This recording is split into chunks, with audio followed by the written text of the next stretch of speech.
అంతటా అంతటా అతడు సౌలును వెతుకుటకు. చూడండి దాని పైన చదవండి అమ్మ ఒకసారి. బహుజనులు ప్రభు పక్షమున చేరిరి. చూడండి, ఆయన వచ్చిన తరండి, ఆయన రాకముందేమో సంఘం ఏమైంది? విస్తరించింది. ఆయన వచ్చిన తర్వాత మరీ విస్తరించింది అంటండి. ఎందుకని చెప్పాలి. బర్నబా గారు రాకముందేమో సంఘం ఏమైంది? ఉందా లేదా? అక్కడ సంఘం ఉంది, విస్తరించింది, చాలా అద్భుతంగా ఉంది. అందుకని ఆ సంఘాన్ని చూసి ఆయన ఏం చేశాడంటారు? చూడండి, ఆ సంఘాన్ని చూచి దేవుని కృపను బట్టి చూచి సంతోషించాడు ఆయన. అవునా కదా? సంతోషించాడు. మరి సంతోషించాడు. ఇక్కడ కింద వచ్చినాన్ని మీరు బాగా గమనించగలిగితే చదువుతారు ఒకసారి. అంతటా అతడు సౌలును వెతుకుటకు. చూడండి, రెండోది ఏం చేశాడు తెలుసా? కొన్ని రోజులు అయిపోయిన తర్వాత అంతటా అతడు సౌలును వెతకడానికి వెళ్ళాడంట. ఏంటండి? తార్సునకు వెళ్ళి, బాగా వినాలి, సౌలును వెతకడానికి ఎక్కడికి వెళ్ళాడంట? తార్సు అనే పట్టణం. విన్నారా ఈ పట్టణం పేరు ఎప్పుడైనా? అమ్మ విన్నారా? తార్సు ఎవరిల్లండి? అత్తగారిల్లా, అమ్మగారిల్లా? చెప్పండి, ఎవరిల్లు? విన్నారా? బైబిల్లో తార్సు అనే పట్టణాన్ని విన్నారా? వినలేదా? ఎస్, తార్సు ఎవరిదో కాదు, అపోస్తున్నటువంటి పౌలుదే తార్సు. అర్థమవుతుందండి? అపోస్తున్నటువంటి పౌలు సౌలుగా మారకమునిపి ఇప్పుడు ఎక్కడ ఉన్నాడు తెలుసా? తార్సులో ఉన్నాడు. తార్సు పట్టణానికి చెందినటువంటి సౌలు. ఈ సౌలు, ప్రియ దేవుని బిడ్డలారు గమనించండి, అప్పటికే ఎలా ఉన్నాడు చెప్పమంటారా? చాలా మట్టుకి మార్పు చెందినవాడుగా ఉన్నాడు. ఇప్పుడైతే మార్పు చెందాడు, కానీ గతంలో తను ఏమాత్రం కూడా మార్పు చెందలేదు. వాక్యాన్ని మీరు బాగా గమనించండి. రండి, ఒక విషయాన్ని మీకు చూపించి ముందుకు తీసుకుని వెళ్తాను. అదే అపోస్తుల కార్యం 8వ అధ్యాయం. రండి త్వరగా. అపోస్తుల కార్యం 8వ అధ్యాయం. 3వ వచనం ఒకసారి చదువుతారా? సౌలైతే ఇంటికి చొచ్చి, చూడండి, సౌలైతే ఇంటింటా చొచ్చి పురుషులను, చూడండి, సౌలైతే ఇంటింటికి లోపలికి వెళ్ళిపోయాడంట. లోనికి వెళ్ళి పురుషుల్ని కాలర్ పట్టుకున్నాడంట. రండిరా బయటికి అని లాగేశాడంట. పురుషులను స్త్రీలను కూడా లాగాడండి. పోయి బయటికి లాగేసి ఈడ్చుకుంటూ వెళ్ళిపోయాడంట. చెరసాల్లో వేయించాడు. సంఘాన్ని ఏం చేశాడు తెలుసా? పాడు చేశాడు. ఎవరంట? చెప్పాలి, ఎవరో చెప్పాలి త్వరగా. సౌలు తెలుసు కదా మనందరికీ కూడా. దమస్కు మార్గంలో వెళ్తున్నప్పుడు చూడండి, గుర్రం మీద నుంచి కింద పడిపోయి కళ్ళు కోల్పోయినవాడు. దేవుని మహిమ తన మీదకి వచ్చిన తర్వాత సర్వాన్ని కోల్పోయినవాడు. మరలా దేవుడు తన కనికరించిన తర్వాత అక్కడ ఉన్నటువంటి ఏమండి ఆ భక్తుడు అనబడినటువంటి అననీయ వెంటనే అక్కడ 2-3 రోజులు స్టే చేసిన తర్వాత మరలా ఆయన కళ్ళు వచ్చినాయి అంట. దీన్ని బట్టి మనకు అర్థమవుతుంది అంటే ఒకప్పుడు నరహంతకుడుగా, ఒకప్పుడు దోషకుడుగా, ఒకప్పుడు ప్రియదేవుని బిడ్డలారా గమని హింసకుడుగా, ఒకప్పుడు అందరినీ కూడా హాని చేసి బయటికి లాగేసేటువంటి ఈయన చూసి అక్కడ ఉన్నటువంటి యూదులందరూ కూడా ఏమయ్యారో తెలుసండి? వెళ్ళిపోయేవారు. నిజంగా చెప్పమంటారా? ఇందాక మొట్టమొదటి వచ్చిన చదివాం. ఏం చదివాం మనం? ఆ కాలమందు యెరూషలేములో సంఘమునకు గొప్ప క్షామము, గొప్ప హింస కలిగింది. అదే 11వ వచనం చదవండి. 11వ అధ్యాయంలో చూడగలిగితే 11వ అధ్యాయం 19వ వచనం చూడగలిగితే స్టెఫను విషయంలో చూడండి, స్టెఫను విషయంలో ఏం జరిగిందంట?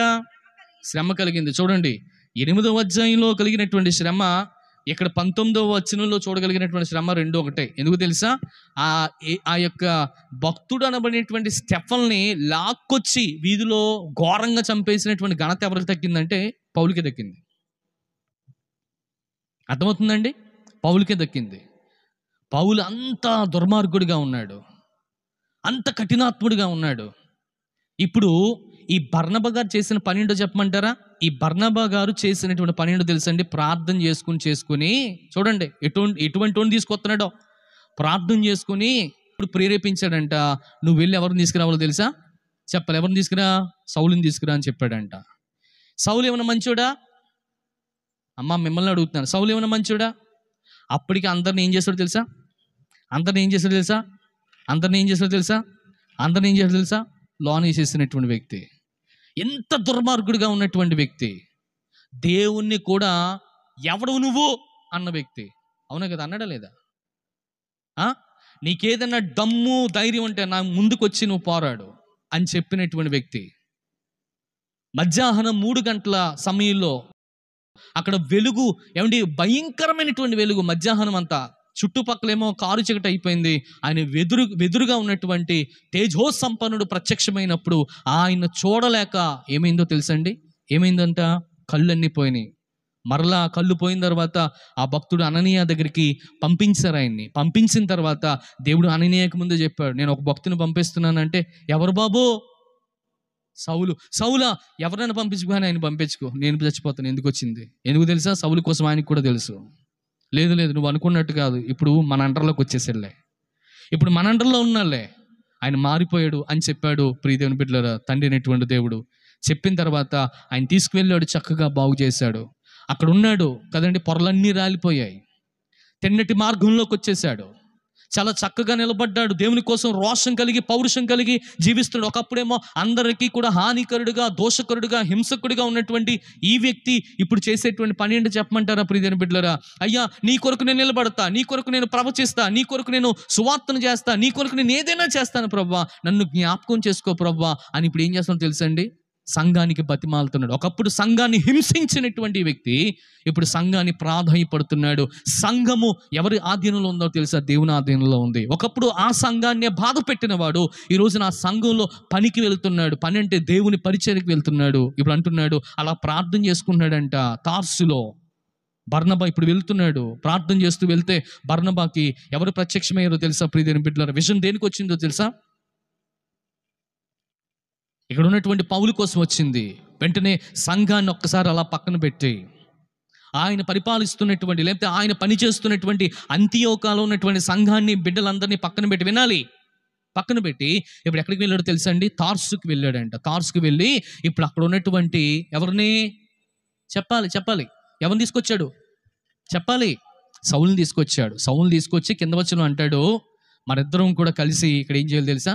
పని చేయవలసి ఉంది అన్నాడు. చెప్పండి, ఏ సంఘంలో? అంతియోకలో. ఈయన్నే ఎవరు పంపించారు? యెరూషలేములో ఉన్నటువంటి 12 మంది పంపించారు కదా. ఈయన వాళ్ళకి చెప్పకుండా ఈయన ఏం చేశాడు తెలుసా అండి? నాకు ఎవరు తోడుగా ఉంటే బాగుంటుంది? సౌలు తోడుగా ఉంటే బాగుంటుంది. పోనీ మంచోని తెచ్చుకున్నాడంటే కాదు, ఎవరిని తెచ్చుకున్నాడో చెప్పండి? హింసకుడు, దోషకుడు, హానికరుడు, చూడండి ఆయన తెచ్చుకున్నాడంట. నిజంగా చెప్పాలంటే ఈ పరిస్థితిలో ఆయన హింసకుడు కాదు, ఇప్పుడు ఆయన దోషకుడు కాదు, ఆయన హానికరుడు కాదు. ఏంటో తెలుసా అండి? దేవుని పాదాల దగ్గర పట్టుకొని ఏడుస్తున్నాడు. నేను ఆ రోజున అలా చేశానయ్యా, నన్ను దయచేసి క్షమించు నాయనా, నీ కృపచేత నన్ను జ్ఞాపకం చేసుకుని ఇప్పుడు నన్ను మరలా నీ సేవలు నన్ను వాడుకో ప్లీజ్ నాయనా, please God Lord mercy upon me, Lord kind upon me అని ప్రార్థన చేస్తూ ఎక్కెక్కబడి ఏడుస్తూ ఎన్నో రోజులు ఉపవాసం చేస్తే దేవుని ఆత్మచేత ఆయన చూస్తే ఏమండి ఈయనకి దేవుడు ప్రేరేపించాడంట. అందుకనే ఆయన చూపిస్తే ఈయన ఆయన దగ్గరికి వెళ్ళాడు. వెంటనే నువ్వు కూడా నాతో రా అన్నాడు. మీకు అర్థమైందా? వెంటనే వచ్చాడు. వచ్చిన తర్వాత వీళ్ళిద్దరూ ఏం చేస్తున్నారో తెలుసా? పరిచర్య. వారు కలిసి ఒక సంవత్సరం అంతయు సంఘములో నుండి బహుజనులకు వాక్యము బోధించారు. చూసారా? ఇప్పుడు ఎవరెవరు బోధించారంట? బర్నబా గారు చెప్పాలి, పౌలు గారు కలిపి ఇప్పుడు ఏం చేశారు తెలుసా? వాక్యాన్ని బోధించారంట. ఒకప్పుడు వాక్యం జరుగుతుంటే ఇలా గుర్రాల మీద వచ్చేసి ఈడ్చుకెళ్ళిపోయాడు మనోడు, జుట్లు పట్టుకుని ఈడ్చుకెళ్ళిపోయాడు, చెరసాల్లో వేసేవాడు, స్టెఫన్ని రాళ్లతో కొట్టి మనోడు చంపేశాడు. అందుకనే ఆయన అంటే చాలా మట్టుకి అందరికీ ఏమిటో తెలుసండి? భయం అంట. అలాంటి భయంకరుడు అనబడినటువంటి, హింసకుడు అనబడినటువంటి ఆయన్నే ఇప్పుడు అంతియోకాలో సేవకుడిగా ఏం చేస్తాడో తెలుసా? పరిచర్య చేయడానికి ఎవరు తీసుకొచ్చేసారు చెప్పాలి? బర్నబా తీసుకొచ్చాడు. ఇప్పుడు ఇక్కడ ఉన్న వాళ్ళందరూ అన్నారంట, ఏమన్నారో చెప్పమంటారా? ఏమన్నారు? మాకు బర్నబాయే కావాలి కానీ పౌలు మాకు వద్దు అని అనలేదు. అలా అని ఇక్కడ రాయబడలేదు కదండి. ఆయన ఏం చెప్తే వాళ్ళు అదే చేశారంట. ఎందుకు చెప్పమంటారా? ఎందుకు తీసుకొచ్చాడంటే ఒకప్పుడు ఇప్పుడు సువార్త వింటున్నటువంటి వీరందరూ కూడా అన్యజనులే, ఆయన కూడా అన్యజనుడే. అర్థమవుతుందండి? ఈయన కూడా అన్యజనుడే. ఒకప్పుడు వీళ్ళు కూడా ఏంటంటే హింసకులు, దోషకులు, హానికరులే. ఎందుకంటే దేవుని ప్రేమ వారికి తెలీదు. ఒకప్పుడు ఈయన కూడా ఎలా ఉండేవాడు? అలా ఉండేవాడు. అంటే దీనికి అర్థం ఏంటో తెలుసండి? నీ సాక్ష్యము సంఘానికి కావాలి. రా, నీ బలమైనటువంటి సాక్ష్యాన్ని చెప్పి సంఘాన్ని నువ్వేం చేయాలి తెలుసండి? ఏం చేయాలి? ఉజ్జీవింప చేయాలి. అందుకనే దేవుడు నన్ను ప్రేరేపించాడు, ఎందుకో నిన్ను చూపించాడు కదండి. ఈయనే సమస్తాన్ని విడిచిపెట్టంటండి తన ఒంటరిగా వెళ్ళాడంటే. ఎక్కడికి వెళ్ళాడు చెప్పండి? తార్సుకు వెళ్ళాడంట. తార్సుకు వెళ్ళి ప్రియదేవుని బిడ్డలారా ఇంటెంట అడుగుతున్నాడంట, అయ్యా ఒకప్పుడు ఇక్కడ హింసకుడు ఉండేవాడు కదా, ఆయన ఇల్లు అడ్రస్ ఏంటండి? ఒకప్పుడు దోషకుడు ఉండేవాడు కదా, ఒకప్పుడు పొడిచి చంపేసేవాడు కదా, హంతకుడు ఉండేవాడు కదా, ఆయన పేరు సౌలు అండి. పొట్టిగా ఉంటాడు కదా, కొంచెం నల్లగా ఉంటాడు, దిట్టంగా ఉంటాడు. ఆయన ఎక్కడండి అంటే ఒక్కొక్కటి అలా చెప్తూ ఉంటే అలాగ అడుక్కుంటూ వెళ్ళాడంట. చూసారా, ఈయనలో ఏం కనిపిస్తుంది చెప్పండి? దేవుని గురించినటువంటి ఒక ప్రత్యేకమైనటువంటి భారం కనిపిస్తుంది. నేను ఉండగా ఇంకొక సేవడు ఎందుకు అని ఈయన అనుకోవచ్చు నిజంగా చెప్పాలంటే, కానీ అలా అనుకోలేదు. నేను ఇక్కడ ఉండడం వీళ్ళకి ఎంత ఉపయోగకరమో, ఈ రోజున ఈ సాక్ష్యం చెప్పేటువంటి లేకపోతే ఇంత గొప్పగా మారినటువంటి వ్యక్తి కూడా ఇక్కడుండి సంఘాన్ని బలపరచడం కూడా అంతే ప్రాముఖ్యమైంది. సంఘంలో ఇప్పుడు ఎవరు పని చేశారు చెప్పండి? ఏ సంఘం లేనప్పుడు వారంతట వారే ఉజ్జీవాన్ని తెచ్చుకున్నారు. ఉజ్జీవం వచ్చిన తర్వాత ఏమో సేవకులేమో బర్నబాను పంపించిన తర్వాత అప్పుడు ఏమైంది చెప్పండి? సంఘాన్ని చూశాడు, సంతోషించాడు, దేవునిని కృపను బట్టి ఆనందించాడు. ఆనందిస్తే దేవుడు ఏం చెప్పాడు ఆయనకి? చెప్పాలి, ఆయన పరిశుద్ధాత్మ చేత నింపబడిన వాడు, విశ్వాసమునకు నిండుకున్న వాడుగా ఉన్నాడు, ఆయన సత్పురుషుడుగా ఉన్నాడని 3 విషయాలు పరిశుద్ధాత్మ దేవుడు చక్కగా బర్నబా కోసం బోధించాడు. బర్నబా అనేటువంటి మాట కింద చెప్పాను, హెచ్చరిక లేదా ఆదరణ పుత్రుడు. చూడండి, ఇప్పుడు బర్నబా ఎవరిని ఆదరిస్తున్నాడంట? సంఘాన్ని ఆదరిస్తున్నాడు. ఏ సంఘాన్ని? అక్కడ ఉన్నటువంటి అంతియోకాలో ఉన్నటువంటి అన్యజనులకు సంబంధమైనటువంటి వారందరికీ కూడా ఆదరణ కలగచేసేటువంటి పుత్రుడిగా దేవుడు తన పంపించాడు అనే విషయాన్ని ఇక్కడ నేను జ్ఞాపకం చేస్తున్నాను ప్రియ దేవుని బిడ్డ.